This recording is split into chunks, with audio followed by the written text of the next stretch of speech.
الحمد لله رب العالمين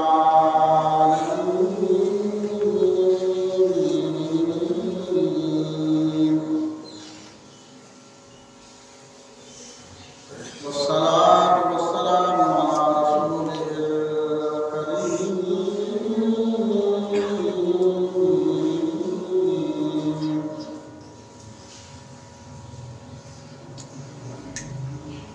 وعلى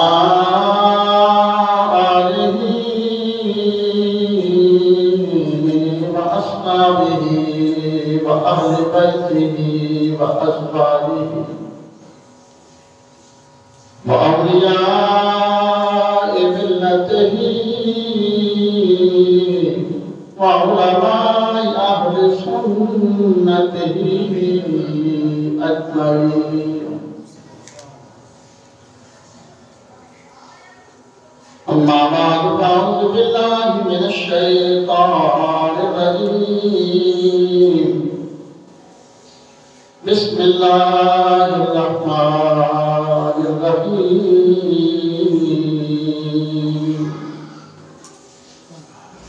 إن الذين آمنوا وعملوا الصالحات أولئك هم خير البرية. صدق الله العظيم وصدق رسوله النبي الكريم الأمين. قال الله تبارك وتعالى في شأن محبوبه مخبرا وآمرا: إن الله وملائكته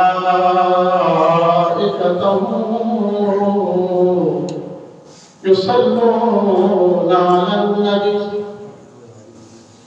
يا أيها الذين آمنوا صلوا عليه وسلموا تسليما. الصلاة والسلام عليك يا سيدي يا رسول الله وعلى آلك وأصحابك يا سيدي يا حبيب الله. الصلاة والسلام عليك يا سيدي يا رسول الله وعلى آلك وأصحابك يا سيدي يا سيدي يا سيدي يا خاتم النبيين. حمد و ثنا کے بعد دعا ہے: زمین و آسمان کا مالک، ساری کائنات کا خالق اللہ وحدہ لا شریک، مجھے حق کہنے کی، آپ کو سن کر ہم سب کو اس پہ عمل کی توفیق عطا فرمائے. الحمدللہ ثم الحمدللہ. اللہ تعالیٰ کی حضور ماہ رمضان المبارک کا تیسرا جمعہ اہل ایمان اہل اسلام حالت روزہ ادا کر رہی ہیں. اللہ تعالیٰ اپنی شایان شان اس قدر و ثواب اور اس کے فیوز و برکات نصیب فرمائیں. الحمدللہ اللہ تعالیٰ کی فضل و کرم سے ماہ رمضان المبارک اپنے قبولیت کرے لمحات اور مسرت لمحات اپنی رونق کی بہاریں سمیٹتا ہوا اہل ایمان سے رخصت ہو رہا ہے. پہلا اشرا مکمل ہوا، دوسرے اشرے کا آخری روز ہے. آج شام تک سورج کے غروب ہونے تک، روزہ کھلنے تک بارگاہ الہی سے اہل ایمان کے لیے بندگان خدا کے لیے سزائیں آ رہی ہیں. ہے کوئی گناہوں کی معافی مانگنے والا، اس کو معاف کر دیا جائے. یہ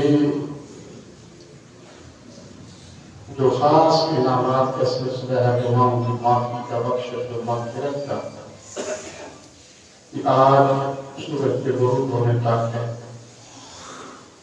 پھر اس ایک خاص سلسلے کو، خاص انعام کو، ایک خاص پیکج کو پورے سال کے لیے لپیٹ دیا جاتا ہے، اس کا دروازہ بند کر دیا جاتا ہے۔ اس کے بعد بندہ معافی مانگتا رہے، مالک الملک فرماتی ہیں آگے اس کے گناہ معاف کروں یا نہ کروں یہ میری مرضی ہے، لیکن ان 10 دنوں میں جس نے بھی گناہوں کی معافی مانگی اسے معاف کر دیا۔ سبحان اللہ۔ تو ساتھ یہ فرمایا کہ اگر معافی نہ مانگی تو ہلاک کر دیا۔ اتنی شدت اگر معافی گناہوں کی نہ مانگی، اپنے گناہ نہ بخشوا سکے، تو فرمایا کہ پھر تباہ و برباد کا اپنے کا ہلاک کر دیا۔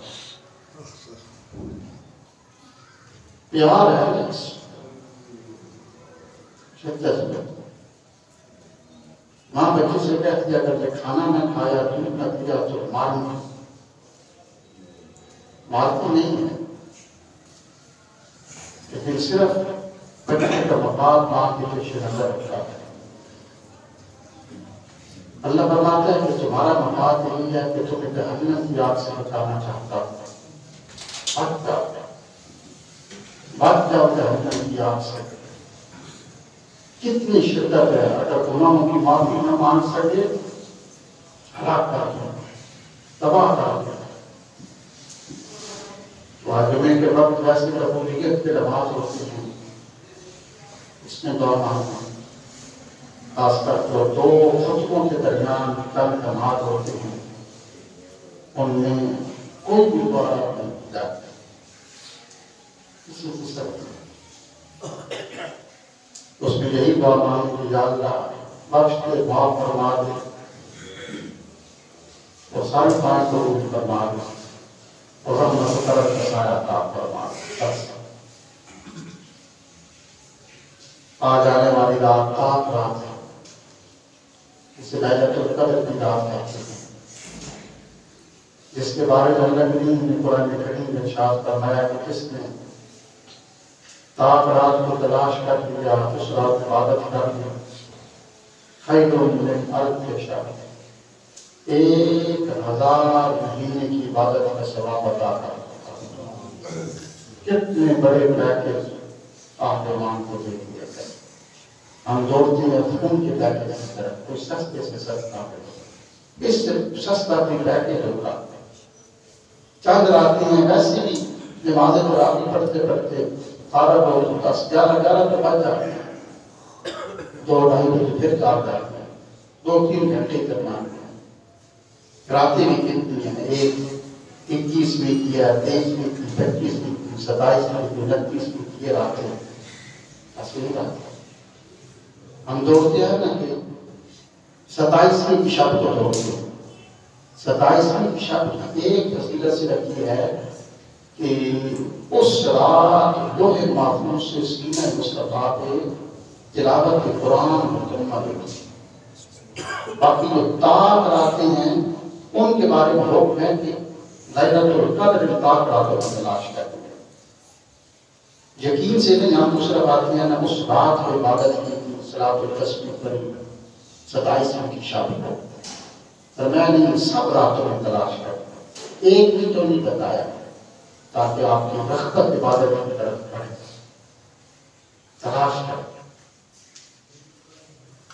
تو آج آنے والی رات لیلۃ القدر کی رات ہے۔ اس رات کو گزار نہ ہو، بندہ دنیا سے چلا جائے گا، ایک خواہش اس لوگ کی، ایک خواہش کہ یا اللہ ایک لمحے کی زندگی دے، بالکل عالم ذہب و بدن اقتدار، ذہب کہتے ہیں سونے کو، یا اللہ بالکل عالم ذہب، میرے پاس دنیا کی بھری ہوئی سونے کی باتیاں ہیں، وہ لے گئے، والا رشتہ دار فدی کے طور پر، بدلے کے طور پر ایک لمحہ دے دے، واپس آ کے توبہ کر۔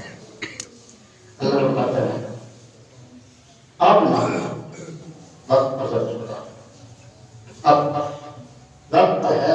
سانس چل رہے ہیں، اس کی دربار سے صدائیں آ رہی ہیں، پیکج دے دیے گئے ہیں، جہنم میں بند ہیں، شیطان زنجیروں میں جکڑا ہوا ہے، جنت کے دروازے کھولے ہیں، ابواب رحمت کھولے ہیں، آسمان سے اللہ کی رحمت و کرم بارش کی طرح برس رہے ہیں۔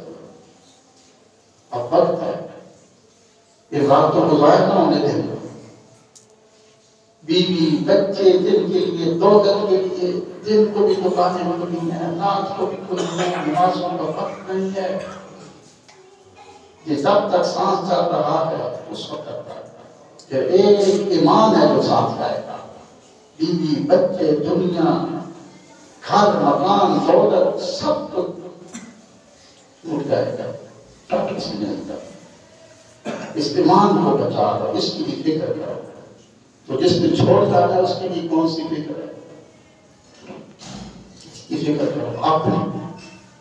آج رات حضرات اعتکاف کریں گے، مرد و خواتین، مرد مساجد کے خواتین گھروں میں عبادت الہی کے سلسلہ پورے عروج پر ہے۔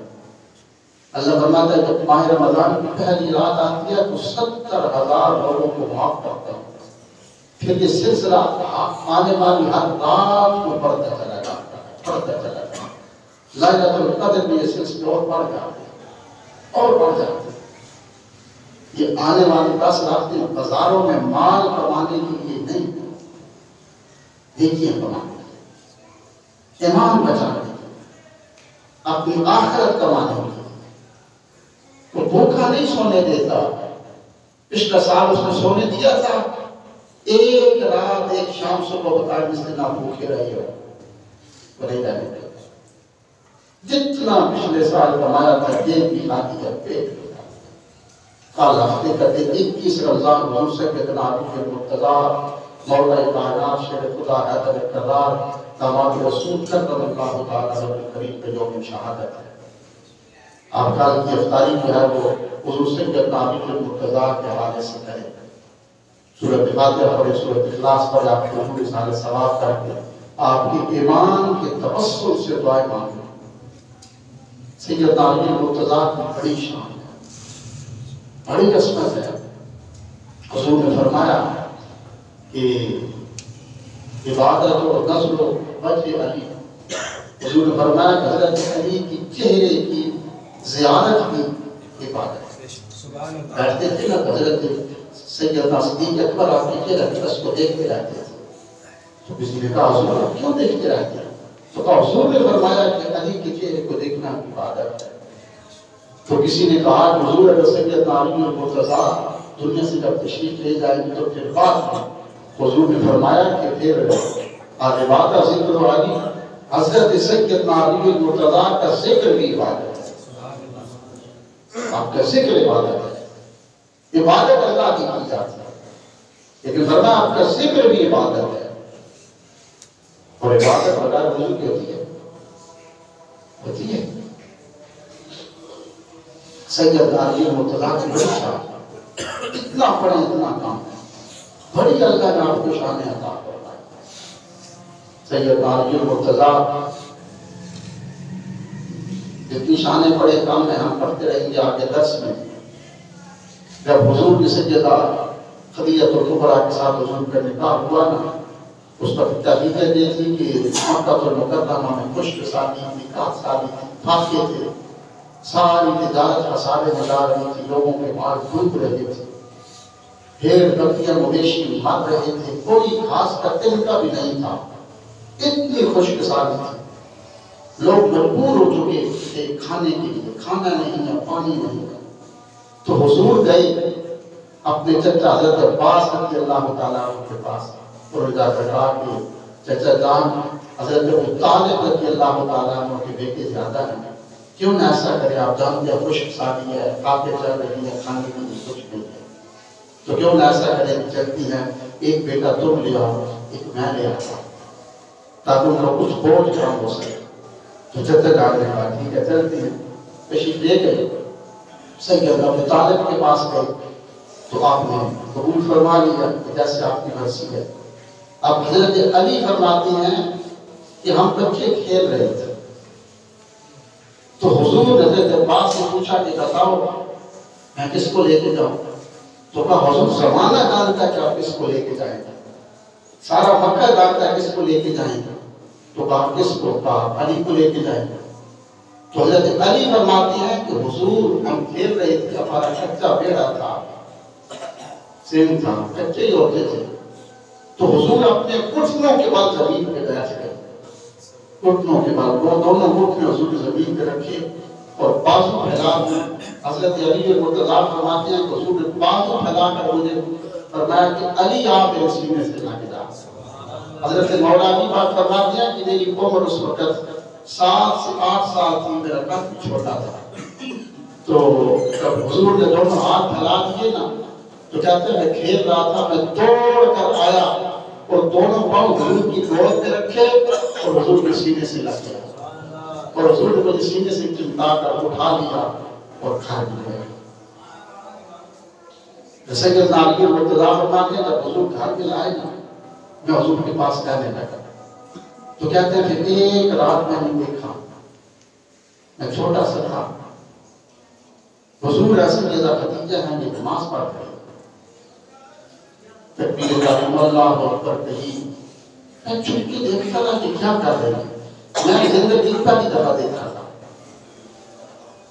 قیام کیا، رکوع میں گئے، سجدے میں گئے، تشہد میں بیٹھے، لمبے سجدے کیے، نماز پڑھ رہے ہیں۔ حضور کب سے نماز پڑھتے تھے؟ ابھی تک فرض نہیں ہوئی تھی، فرض بھی نہیں ہوئی تھی، پھر بھی حضور اللہ کی عبادت کرتے ہیں، اور ہم پہ فرض بھی ہو چکی ہے پھر بھی نہیں پڑھے گا، آسائشیں ڈھونڈتے ہیں۔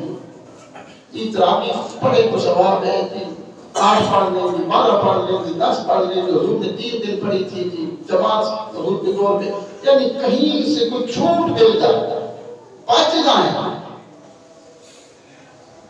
یہ نہیں کہ ہم نفلی کوئی نماز 2 نفل ہی پڑھ لیں، 4 نفل پڑھ لیں، ہر وقت اس میں چھوٹ ہے نہیں، نہ پڑھے تو کوئی حرج تو نہیں، نہ پڑھے تو کوئی حرج تو نہیں ہے، حضور نے اجازت تو نہیں نہ دی تھی، لیکن حضور اس وقت نماز پڑھ رہے تھے جب تک نماز ابھی فرض بھی نہیں ہوئی تھی، اور ہم فرض ہونے کے بعد بھی سے دوڑ رہے تھے۔ میں نے حدیث بڑی کثرت سے درس میں پڑھی تھی، صحابہ کہتے ہیں ہمارے دور میں جو جماعت سے نماز نہیں پڑھتا تھا نا، جماعت سے، وہ منافق ہوتا تھا۔ پورے شہر مدینہ میں منافق جماعت سے نماز نہیں پڑھتا تھا، اہل ایمان سارے جماعت سے پڑھتے، اور منافق کی نشانی کو نہیں پڑھتا تھا، ہم سمجھ آتے تھے کہ یہ منافق ہے۔ اب تو جی ٹائم ملا تو دوڑ کے آ کے پڑھ، جب دیکھا دکان پہ گاہک نہیں ہے، بازار میں تھوڑی سی خراب آ جائے، دوڑ کے آ کے پڑھ۔ حدیث پاک ہے شائستہ کی 3 کتب کے اندر آئی ہے، جو انسان نماز کی قدر نہیں کرتا، یعنی ٹائم ملا تو پڑھ لی، ٹائم ملا تو پڑھ لی، فارغ ہوا تو پڑھ لی، وہ نماز اللہ کے حضور یہ کہتی ہے کہ یا اللہ میری اس کے نزدیک کوئی وقت نہیں، تو اس کو بھی بے وقت کرتا، اس کو ٹائم ملا تو آ گیا، اس کے پڑھ لی، کوئی قدر نہیں میری اس کے نزدیک، اس کو بھی تو بے قدر کر دیا، اس کی قدر و قیمت کو ختم کر دیا۔ تو حضور تو اس وقت کی نماز پڑھا کرتے تھے۔ سیدنا علی مرتضیٰ کہتے ہیں حضور نے جب اس نماز کو عمل کی نا، تو میں نے کہا حضور آپ کیا کر رہے تھے میرے محترم بھائی، کیا کر رہے تھے؟ تو اس وقت حضور نے فرمایا کہ علی کا نماز پڑھ رہے تھے۔ نماز کیا ہوتی ہے؟ کہا کہ اللہ علی اس اللہ کی عبادت کر رہے تھے۔ کہا حضور مجھے بڑی پسند ہے۔ کیا فرمایا؟ حضور جی مجھے بڑی پسند ہے، مجھے بڑی پسند آئی۔ حضرت علی کے مرتضیٰ فرماتے ہیں حضور یہ نماز مجھے بڑی پسند آئی، آپ کی پسندیدہ یہ عمل تھا، چیز تھی نماز۔ پھر حضرت علی کے مرتضیٰ نے نماز پڑھ کے زمانے کو دکھا دیا کہ نماز کیسے پڑھی جاتی ہے۔ پھر آپ جیسی نماز کسی نے نہیں پڑھی، کسی نے آپ سے دل کہا تھا کہ علی جس کی نماز پڑھتی ہو اس رب کو بھی کبھی دیکھا ہے؟ تو آپ نے فرمایا راز تھا جو انہوں نے پوچھ ڈالا، قسم اللہ کی سجدے میں سر رکھتا ہوں جب تک رب کا دیدار نہیں کر لیتا نہ سر اٹھاتا ہی، ہر سجدے میں اپنے رب کا دیدار کرتا ہوں۔ اور صرف علی نمازیں ختم ہو چاہتی ہو نا کہ معبود محبت کرے تو معبود کی پسندیدہ چیز کو اپنی پسند بنا دو. جب معبود کی پسند کو پسند بناؤ گے پھر معبود تم سے محبت کرے.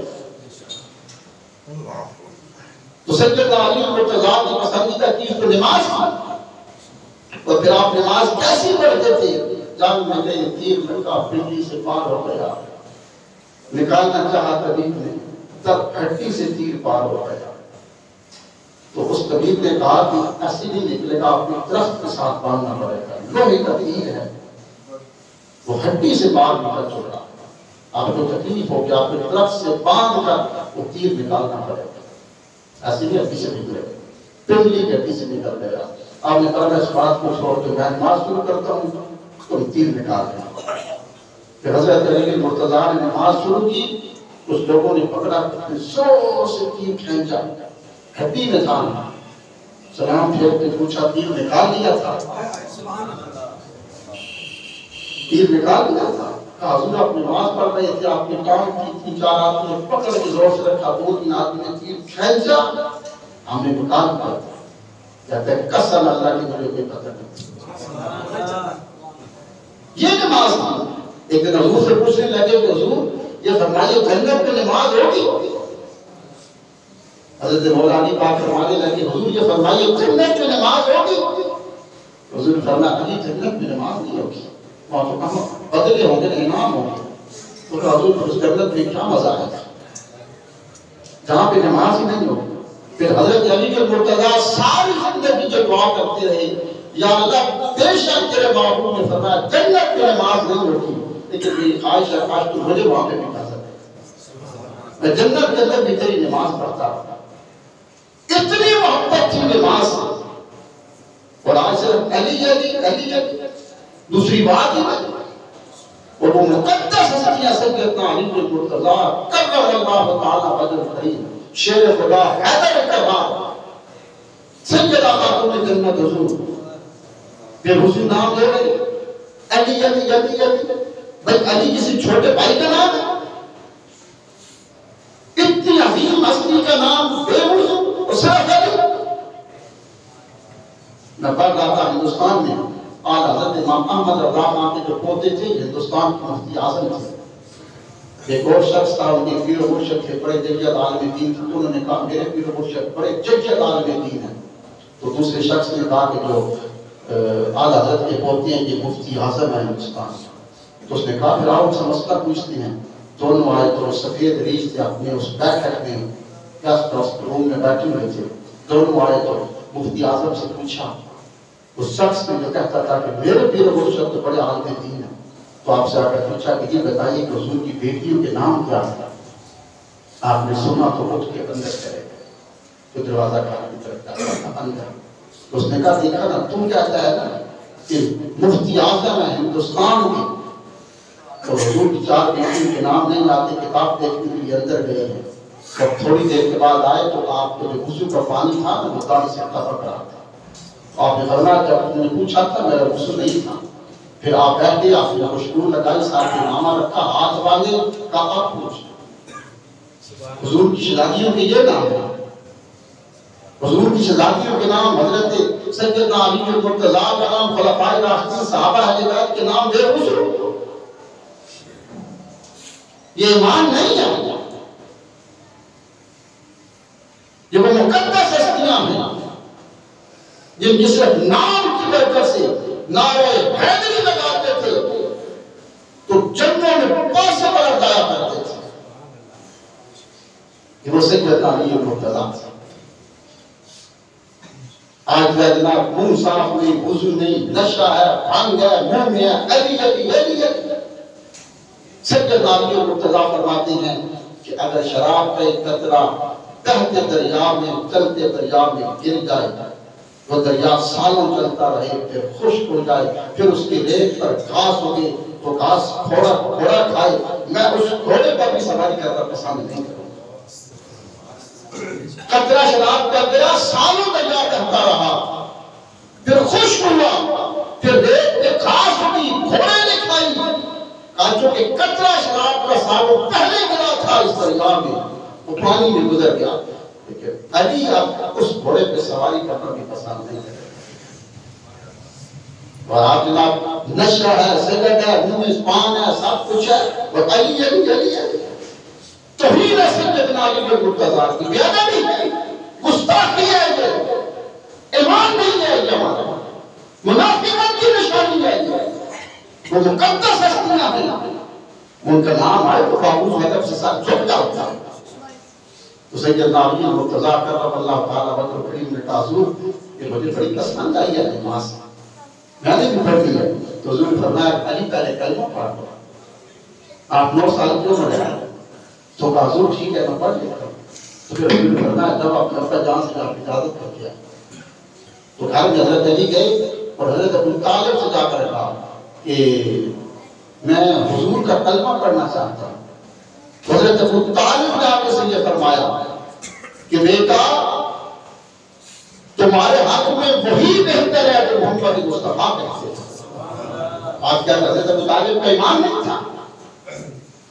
تمہارے حق میں وہی بہتر ہے جو حضور فرماتی ہیں، اگر حضور فرماتی ہیں تو کلمہ پڑھتا ہے۔ حضرت علی المرتضیٰ نے کلمہ پڑھا، اللہ نے یہ جو قرآن مختصر ہے نا، اللہ نے آپ کو بڑی محبت کرا، بڑی شجاعت، بڑی شجاعت کرا۔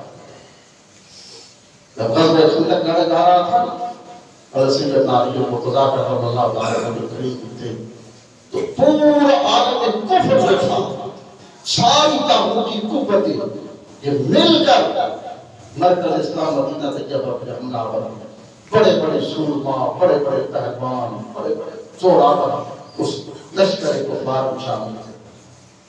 یہ توجہ سے سننا، ان میں ایک شخص تھا جس کا نام تھا عمر بن عبد العزا، یہ عرب کا سب سے طاقتور پہلوان تھا۔ اس کی قوت و طاقت کے عالم تھا کہ 1000 لوگوں سے مقابلہ کرتا تھا، اور اگر 1000 سے ایک شخص بھی کام ہوتا تو یہ مقابلے میں نہیں آتا تھا۔ اس کی قوت و طاقت کے عالم تھا کہ اونٹ کے چمڑے پہ کھڑا ہوتا اور لوگوں کو اونٹ کا کپڑا بڑا مضبوط ہوتا ہے تو لوگوں سے کہتا تھا کپڑے کو کھینچو، کپڑا پھٹ جاتا تھا یا پھر لگا سکتا بھی نہیں تھا۔ اس کی یہ قوت و طاقت کی مثال دی جاتی ہے۔ عمر بن عبد العزا عرب کا سب سے بڑا پہلوان، 1000 لوگوں کے ساتھ اکیلا مقابلہ کرنے والا، خندق کے میدان میں سامنے مسلمانوں کی آیا، آ کر مسلمانوں کو مقابلے کے لیے پکارا تو حضور حضرت علی المرتضیٰ کی طرف دیکھ کر فرمایا علی اٹھو۔ عمر بن عبد العزا پوری طاقت سے للکار رہی ہے۔ سیدنا علی المرتضیٰ گئے، گھوڑے پہ بیٹھے، ہاتھ میں تلوار تھی، عمر بن عبد العزا کے سامنے جا کے کھڑے ہوئے۔ اس نے کہا بھتیجے کے بذات سے کہا جا واپس چلا جا، میں ایک شخص سے مقابلہ نہیں کرتا، میں 1000 پہلوانوں سے پہلے مقابلہ کرتا ہوں۔ سپاہیوں سے جا واپس چلا جا، اپنی جان کو رحم کھا، ترس کھا۔ تو جانتا ہے میں کون ہوں؟ توجہ فرمانا، تو جانتا ہے میں کون ہوں؟ آپ نے فرمایا تجھے تو نہیں جانتا، اپنے آپ کو جانتا۔ کہا تو کون ہے؟ تو کہا میں انا اسد اللہ و رسولہ، میں اللہ کا بھی شیر ہوں، اللہ کے رسول کا بھی شیر ہوں۔ تجھے تو نہیں جانتا میں کون ہوں، میں اپنے آپ کو جانتا ہوں۔ انا اسد اللہ و رسولہ، میں اللہ کا بھی شیر ہوں، اللہ کے رسول کا بھی شیر ہوں۔ تو کہا پھر ٹھیک ہے کر مقابلہ۔ آپ نے فرمایا بار کر، عمر بن عبد العزا نے بار کیا، آپ اس کو بچا گئے۔ آپ نے فرمایا تیار ہو، اللہ کے رسول کے شیر کو پہ پار کرے گا۔ تاریخ لکھتی ہے سیدنا علی المرتضیٰ گھوڑے پہ سوار تھے، عمر بن عبد العزا جو 1000 پہلوانوں سے اکیلے مقابلہ کرتا تھا، گھوڑے کی پیٹھ پہ بیٹھا ہے، اس کے سارے پہ لوہے کی ٹوپی، لوہے کا خور تھا۔ علی المرتضیٰ نے فرمایا تیار رہنا، اب اللہ کے رسول، اللہ اس کے رسول کے شیر تم پہ حملہ کرے گا۔ پھر علی المرتضیٰ نے تلوار اٹھائی، اتنے نعرے تکبیر بلند کیا، اتنے زور سے تلوار ماری، اس کی لوہے کا خور ٹوپی کاٹتی ہوئی، اس کے سر کے 2 ٹکڑے کرتی ہوئی، گردن کو کاٹتی ہوئی، اس کی جسم کے 2 ٹکڑے کرتی ہوئی، گھوڑے کو 2 لخ کرتی ہوئی، علی المرتضیٰ کے میدان میں زمین پہ اتنا سخت وار تھا۔ پھر حضور نے فرمایا سنو ضربت علی بن خندق افضل من عبادت الثقلین. حضور نے فرمایا لوگوں سنو، خندق کے میدان میں علی المرتضیٰ کے تلوار کی ایک ضرب ایک بار افضل من عبادت الثقلین. حضور نے فرمایا دونوں جہان، فرشتے بھی ہیں، انسان بھی ہیں، جنات بھی ہیں، دونوں جہانوں کی نفلی عبادات میں سے افضل ہے. علی المرتضیٰ کی ایک تلوار کی ضرب افضل من عبادت الثقلین، دونوں جہانوں کی نفلی عبادتوں سے زیادہ افضل. اللہ نے آپ کو بڑی قوت عطا بڑی شان ہے. اور یاد رکھیں جس دن سے مسلمانوں نے تلوار چھوڑ دی نا اور مسلمانوں کی دل میں ایک کچی ڈال دی کہ تم تو امن پسند ہو نا، تم نے تو کچھ نہیں نہ کہنا، امن پسند ہو. اور اس دن سے وہ خود عراق ہے، شام ہے، چیچنیا ہے، بوسنیا ہے، کوسوو ہے، کشمیر ہے، برما ہے، افغانستان ہے، خون کی ندیاں اڑا رہا ہے. مسلمانوں کو ٹکڑے کر دیے اور مسلمانوں کے دلوں میں دل میں ایک بات کہہ کے ڈال دی، نا تم تو صرف نماز پڑھو نا، نماز پڑھو، تمہیں سے کیا لگے سیاست، تم تو پرامن ہو. بس اسی پرامن کو مسلمان پرامن کیا لگے، مسلمان غیرت مند ہے، غیرت مند ہے مسلمان. ساحل پر سندھ کے ساحل پر ایک عورت کی عزت کی طرف ہاتھ اٹھا تھا، ایک عورت کی عزت کی طرف. محمد بن قاسم عرب سے لشکر لے کر نکلتا ہے، اس کے آواز میں لگتا ہے کہتے ہیں علاقوں کو فتح کرتا ہے، ہندوستان میں داخل ہوا اور آ کر سندھ دی بل کراچی بلاکستان کا پتھر لہرا. اور ہم